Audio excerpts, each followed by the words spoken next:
My name is James Williams Jr., and this is my final video. This is Kung Fu Epic number 2 for my clusterfuck that is Mass Effect Andromeda. It's not a complaint, it's just a fact.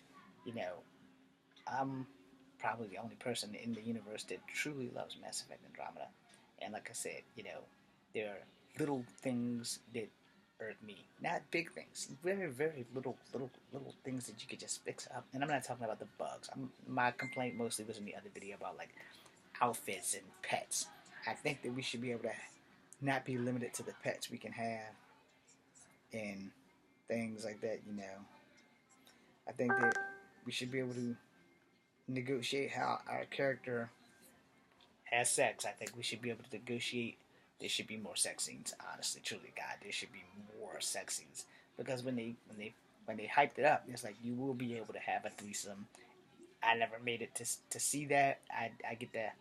I come close, but I never got to have it before beating the game. But I did flirt with the Yasari reporter. There's a lot of little things, and like I said, we should be able to have more sex in the game, because sex is a great stress reliever with the situation that they're in. You should be able to go and fuck everybody on the ship, honestly. But if you want to have relationships, you don't want Sarah or Scott to be the whore of the ship. Then again, maybe you do. You never know. Everybody thinks differently. But if you're gonna have sex on a relationship, why can't you have sex with the Krogan? Why can't you have sex with the Solarian? Those are like the only people that are not available for you on the ship.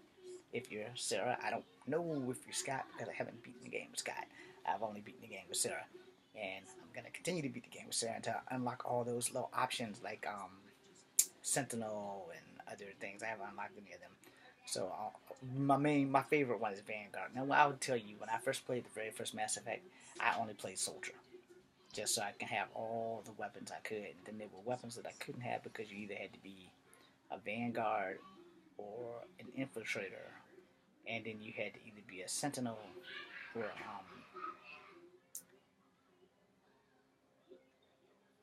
I don't know what the other one was, but anyway, and unless you had them, you couldn't get certain guns. So then I had to play each game. I had to make someone a different one each time to see how it worked out. So I made a different character every time. I made a different Shepard every time. I basically made all the same choices. I just made Shepard different.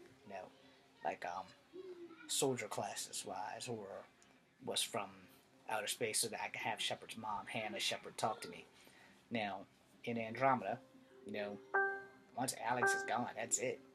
And then you find out that Ellen is still alive, but you can't talk to her. Well, you can talk to her, she just can't respond. So, like I said, there are so many different ways that we can take this game. It doesn't have to end there. In fact, it should begin there. It should begin with, alright, the Angaras have the cure for TH17, or TH134, or 114, whatever. The disease that the blonde chick had, the nephew was named Charlie. We could just throw him back in the freezer, too.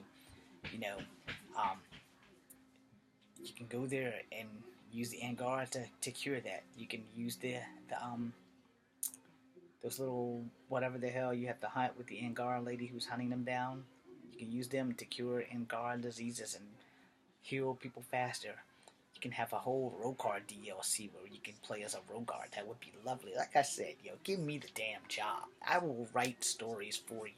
I can write 5-page summaries, and then you get a crew to just say, all right, well, this is what he wrote down as a summary, and we can make it from the summary. And you can make anything from a summary, because most summaries is how I got through high school. And I know this is sound awful, especially if you guys are watching this and your kids. This is probably something that you can't do now because of technology. Well, when I had to read books in school, I ain't gonna lie, and we had to do reports on them, I read the first 5 pages of a chapter, 3 of the middle pages of a chapter, and the last 3 pages of a chapter. So in all, I probably read 9 pages per chapter, and I hope like hell that I read the most important pages. So when I wrote my reports on it, I obviously learned something because the teachers always gave me like a C, sometimes a B. Because if the chapter gets, I'll be honest, if the chapter really got really good while I was reading like that first 5 pages, where it gets to the point where this probably hasn't happened to you because nowadays y'all have slide finger, but if you happen to get to a part with the book and it just gets to that point where you just can't fucking stop reading, yeah, that has happened. So a couple of those chapters may have been the ones where I got B's because I actually read them all the way through. But for the most part, we like Lord of the Flies. I read that, you know, almost page for page. I will say, like, that first chapter, I kind of skipped around a bit, and by the time I got to like where it started getting that if you put this book down, you're gonna lose your place. When it started getting exceptionally good, I um I read the whole damn thing. Same thing with Ten Little Indians. No offense to anybody who's Native American or half Native American like me, but you know, the title is Ten Little Indians. At least that's the title in school that we read. I don't know what the real title is, but it was called Ten Little Indians. And what does that have to do with this? Absolutely fucking nothing. But at the same time, everything, because of what I just said. If you read a summary of a book, and colleges sell you summaries so that you don't have to go read the whole book. I knew lots of college kids who just got like these summaries. It was not online. They'd go to the store and they pay like I think $20, and they get a summary, and the summary is like maybe 20 pages. You know, that's like 2 pages an hour if you're that slow.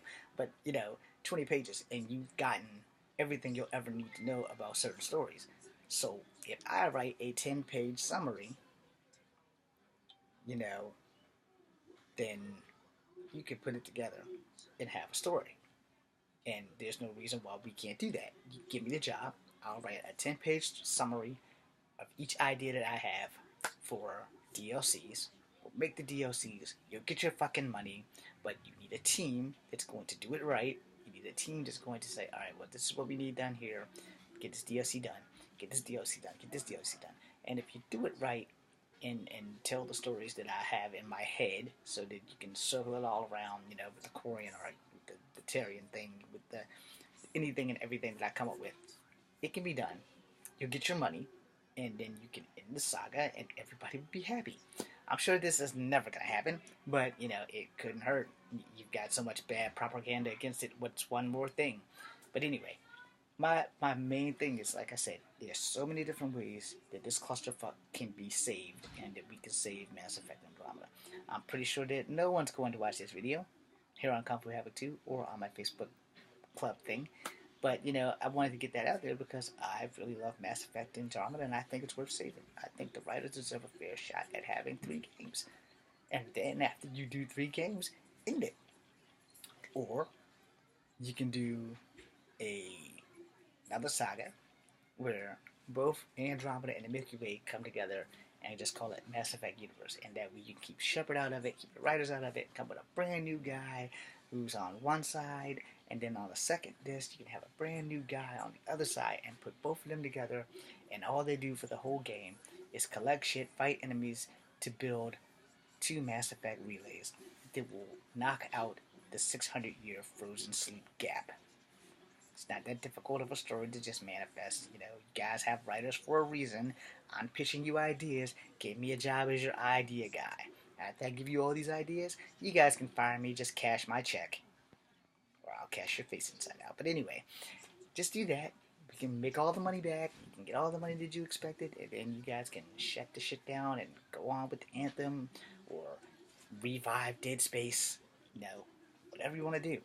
But I think honestly that if people actually really played the game and like could just get Shepard out of their head for like fucking a few hours and accept you are a writer, you are untested, you are trying to make your way in a new world where you are the aliens, you know, they gave you all that at the beginning. Before they even released the game, they gave you the entire concept of you're an alien, you're entering Andromeda, you need to make friends, not enemies, and you already have enemies from the second you touch down.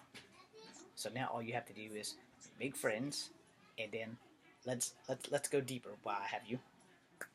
Why can't you have a DLC about going to face the Jardin, about going to face the cat, about finding out how all of this shit got started? Andromeda Origins could be the name of the damn thing, but like you can play as a Jardin and let the Jardin be running from whatever causes the scourge and all the, you know, the same damn shit you did with the flashbacks with Javik.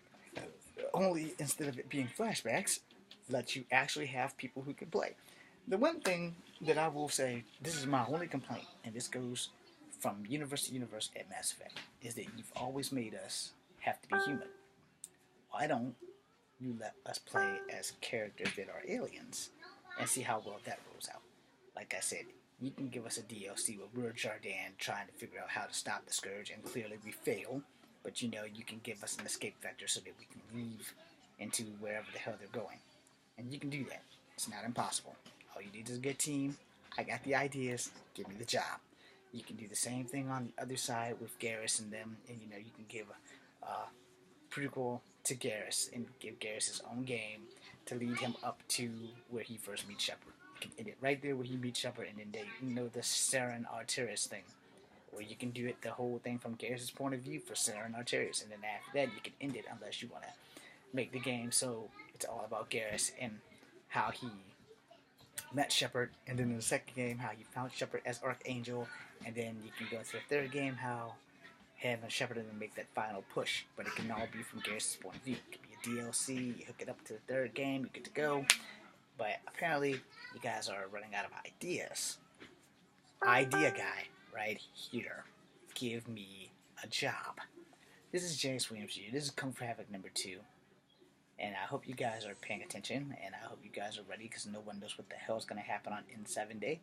But this has been about a Mass Effect Andromeda clusterfuck, and I'm sorry if I have offended anybody, because I honestly truly love Mass Effect Andromeda. I want this game to be saved, because Mass Effect has done so much for me and my PTSD. As a vet, it has helped me live in a world where I actually feel like I belong. And I don't think any of you guys understand how much that means to me.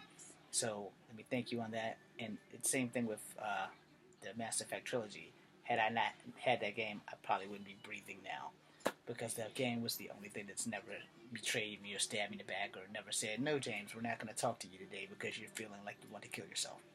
But anyway, I'm open and I'm honest with you guys. Thank you guys very much for being here. I'm sorry for all the cussing. This is Comfort number 2. 12 minutes too long. B, C, and U.